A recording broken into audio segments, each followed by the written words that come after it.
જો આજે તમે આ વિડીયો જોવો છો તો તમે તમારું મનોરંજન મૂકીને આ વિડીયો જોવા આવ્યા છો, તો વિશ્વાસ રાખો કે આ કોઈ ચમત્કાર નથી. મેં ભગવદ્ ગીતામાં વાંચ્યું હતું કે ભગવાન શ્રી કૃષ્ણની શિક્ષા બધાને ખબર હોય છે.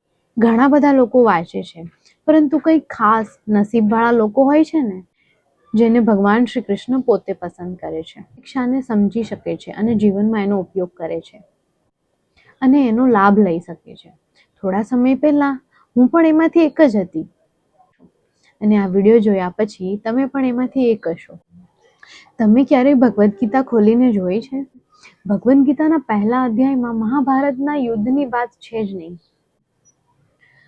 તો કોઈ હાર જીતના વિશે છે. એ તો એ યુદ્ધના વિશે છે જે અર્જુનના મનમાં ચાલે છે, જેને આપણે ઓવર થિંકિંગ, કારણ વગરનું વિચારવું કહીએ છીએ. આ સેમ વસ્તુ આપણા સાથે પણ તો થાય છે. કંઈક કામ કરવાના પહેલા આપણા મનમાં એક અનોખું સંઘર્ષ ચાલુ થઈ જાય છે. ક્યારેક તો આપણે કારણ વગરનું એટલું બધું વિચારવા માંડીએ ને કે જેને આપણે રોકી નથી શકતા. અને આપણે તો સામાન્ય માણસ છીએ. અને અર્જુન તો એટલા મોટા યોદ્ધા હતા, એટલા શક્તિશાળી હતા, પરંતુ એક સમય પણ એ પણ રૂકી ગયા. એનાથી પણ વિચારવાનું બોજ ઉઠાવાતું ન હતું અને એમની લાગણી પણ શિખર પર હતી. પછી કંઈ એવું થયું જેનાથી અર્જુનને હિંમત મળી, સવાલના જવાબ મળ્યા, સમજણ મળી, અને એ હતી એક અવાજ. એ અવાજે એમને કીધું કે તું તારા કર્મ પર ધ્યાન આપ, ફળ પર નહીં, પરિણામ પર નહીં, કેમ કે એ તો તારા હાથમાં છે જ નહીં. અને એ છે ભગવાન શ્રી કૃષ્ણ, મારો કાળિયો ઠાકર. ભગવાને અર્જુનની જગ્યા લઈને મહાભારતનું યુદ્ધ ન લડ્યું. ભગવાને એમને ગાંડીવ ધનુષ પણ નથી આપ્યું. ભગવાને એમને સમજણ આપી, જેનાથી એ બધું જ કરી શકે. ખબર છે બધાથી મોટી મુશ્કેલી શું છે? આપણે એવી દુનિયામાં રહીએ છીએ જ્યાં આપણી કિંમત રકમમાં મપાય છે, મેટ્રિક્સમાં મપાય છે. પૈસા, સફળતા, પ્રમોશન, માર્ક્સ અને પરિણામ. અને જ્યારે આપણું પરિણામ આપણા વિચારથી એકદમ અલગ આવે, જેવું વિચાર્યું હોય એવું પરિણામ ન આવે, ત્યારે આપણે હિંમત હારી જઈએ છીએ. આપણે દુઃખી થઈ જઈએ છીએ. પોતાના પરથી આપણો વિશ્વાસ ઘટી જાય છે અને વધારે વિચારવા માંડીએ છીએ. અને ભગવદ્ ગીતામાં એ જ સમજાવે છે કે આપણી કિંમત આપણા પરિણામથી નથી હોતી. આપણી કિંમત આપણા કામના આધારે થાય છે. પણ તમે વિચારતા હશો કે ક્યારેક તો આપણે એટલી મહેનત કરીએ છીએ, જેટલું આપણાથી થતું હોય એ બધું કરી લઈએ છીએ, આપણા કામમાં કોઈ પણ ખામી ન રહી જાય એવું વિચારીને આપણે બધું કામ કરી લઈએ છીએ. છતાં પણ છેલ્લે પરિણામ શું આવે?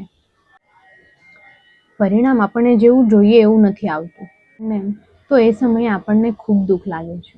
જ્યારે આપણે આપણા કામના સાથે આપણા આશાઓને છોડી દઈએ અને જ્યારે આપણી આશા પૂરી ન થાય, ત્યારે આપણું સાચું દુઃખ શરૂ થઈ જાય છે. કેમ કે જ્યારે આપણે આપણા કામને આપણે આશા સાથે જોડી દઈએ ને, તો બધા દિવસ, બધી જવાબદારી એક પરીક્ષા બનીને ઊભી રહે છે. આપણે વર્તમાનમાં જીવનનું મૂકી દઈએ છીએ. આપણી પાસે જે ખુશી છે એને પણ ગુમાવી દઈએ છીએ, અને જે ખુશ થવા માટે છે એને પણ મૂકી દઈએ. અને આપણે એ વિચારવા માંડીએ છીએ કે જે આપણા હાથમાં છે જ નહીં, જેનો ભરોસો જ નથી, અને આપણે એને કાલના માટે વિચારવાનું શરૂ કરી દઈએ. તમે મને કહો, કાલે શું થશે એ તમે નક્કી કરી શકશો? કાલનું તો શું, 1 કલાક પછી શું થશે, 10 મિનિટ પછી શું થશે, તમને ખબર છે? નહીં ને. કે તમે નક્કી નહીં કરી શકો કે કાલે શું થશે અથવા 1 કલાક પછી શું થશે. પણ ભગવદ્ ગીતામાં એ જ સમજાવે છે, ઓવર થિંકિંગ, વધારે વિચારને બંધ કરવાનો એક જ રસ્તો છે. એ છે જે તમારા હાથમાં છે એ જ કરો. તમારી ક્ષમતા છે એટલું જ કરો.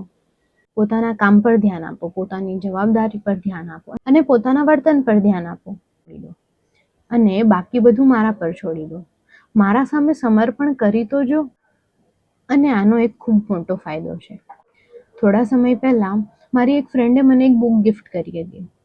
થોડા સમય સુધી તો મેં એમ જ એને વાંચવાનું ચાલુ રાખ્યું. પછી મને એક વસ્તુ મળી જે મને ખૂબ રસપ્રદ લાગી, અને એ હતું કે એ બુકમાં છે ને આધુનિક દુનિયા, અત્યારની દુનિયા છે ને, એમને ભગવદ્ ગીતાના જે કર્મયોગ છે એના સાથે જોડેલું હતું. જે ભગવાન શ્રી કૃષ્ણ કહે છે કે પોતાનું કામ કરતા રહો અને પરિણામ મારા પર છોડી દો. અને થોડા દિવસ પછી મેં ઇન્સ્ટાગ્રામમાં એક પોસ્ટ જોઈ, જેમાં હરમનપ્રીત જે આપણા ઇન્ડિયાના મહિલા ક્રિકેટર છે, એમણે થોડા સમય પહેલા જ વર્લ્ડ કપ જીત્યું હતું, એમના વિચારથી અને એના કર્મથી. વિચારો કે એક બાજુ ભગવાન છે અને બીજી બાજુ માનવ. માનવના હાથમાં શું છે? ખાલી કામ. પરિણામ એમના હાથમાં નથી. પરંતુ ભગવાનના હાથમાં શું છે? પરિણામ. એમના હાથમાં કામ નથી. જો આપણે એક માણસના રીતે ખુશ રહેવું હોય ને, તો ભગવાન પર બધું છોડી દો. અને હવે જ્યારે પણ વધારે વિચાર આવે ને, તો શું કરવાનું? આંખ બંધ કરી દેવાની અને 3 વાર ઊંડો શ્વાસ લો અને બોલો, આ ખાલી મારા વિચાર છે, એનો મારી પર કોઈ કાબુ નથી. હું ખાલી મારું કામ કરી શકું અને હું એ જ કરીશ. અને ભગવાનના સામે હું પોતાને સમર્પણ કરું છું. મને ભગવાન પર વિશ્વાસ છે, એ મારું ધ્યાન રાખશે. અને પછી એક લાંબો શ્વાસ લો. હવે જ્યારે પણ વધારે વિચાર આવે ને, તો આ સેમ પાછું કરજો, ઓકે? જેમ અર્જુનને રથની દોરી ભગવાન શ્રી કૃષ્ણના હાથમાં આપી દીધી હતી, અને એનું પરિણામ તમને ખબર જ છે. તો હવે તમે પણ તમારા જીવનની દોરી ભગવાન શ્રી કૃષ્ણના હાથમાં સોંપી દો. જ્યારે પણ તમને મદદની જરૂર પડશે ને, ત્યારે આવી જશે કોઈ ના કોઈ રૂપે. અને હવે ફટાફટ કમેન્ટમાં લખી દો જય શ્રી કૃષ્ણ. અને આગળના વિડીયો માટે મારા સાથે જોડાયેલા રહો અને ત્યાં સુધી હસતા રહો. આવજો.